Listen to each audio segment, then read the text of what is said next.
Ops, wait.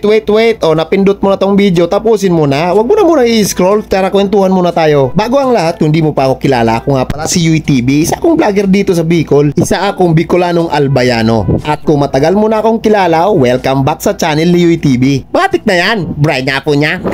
Habang nag-aasikaso nga ako dito sa bagong location ng aking paresan, ang Malasa Pares di UTV, may nabasa akong isang comment sa isa sa mga post ko tungkol sa nagtatanong ako magnegosyo ba o maging empleyado. Ang sabi niya, lugi ka daw kapag nagnegosyo ka at marami kang tropa. Parang ganun yung gusto niyang sabihin. Grabe ka naman sa mga tropa mo, Brad.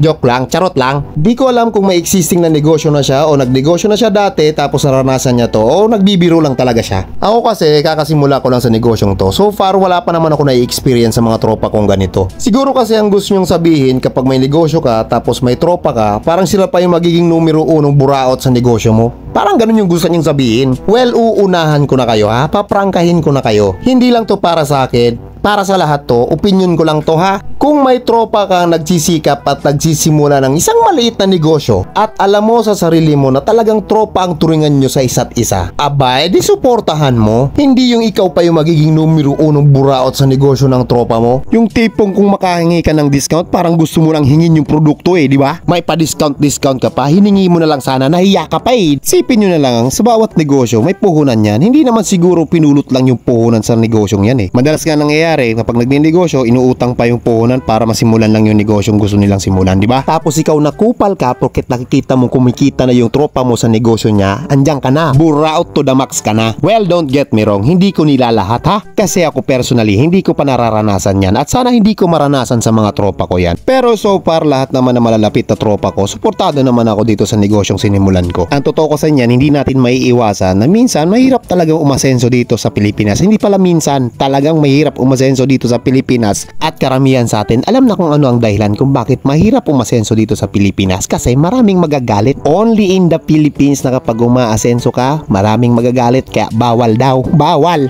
At yun ang isa sa mga dahilan na nakikita ko kung bakit talagang mahirap umasenso dito sa atin. Kasi imbis na simulan natin ang mga bagay na gusto natin gawin para umasenso tayo, hindi na natin nasisimulan kasi masyado tayong concerned sa mga masasabi ng ibang tao tungkol sa atin. Well, dun ako na iba. Wala na akong pake sa mga sasabihin nila. Basta ako, ginagawa ko lang yung dapat kong gawin. Tsaka pamilyadong tao ako. Uunahin ko ba bang isipin yung mga sasabihin nila? May binubuhay akong pamilya Lahat naman ang ginagawa ko para ma-provide yung mga pangangailangan ng pamilya ko. May masabi mang masama sa akin ng ibang tao, care ko naman. Basta ang punto ko lang naman sa bidyong to, huwag kang matakot kung may gusto kang simulang negosyo. Walang easy money, tandaan nyo yan. Lahat ng bagay dito sa mundo, kayang abutin basta pagpapaguran mo. Kahit ano man yan, basta legal at wala kang tinatapakang ibang tao. Kaya mo yan. Matik na yan. This is your one and only Yoy. Peace out. Goodbye.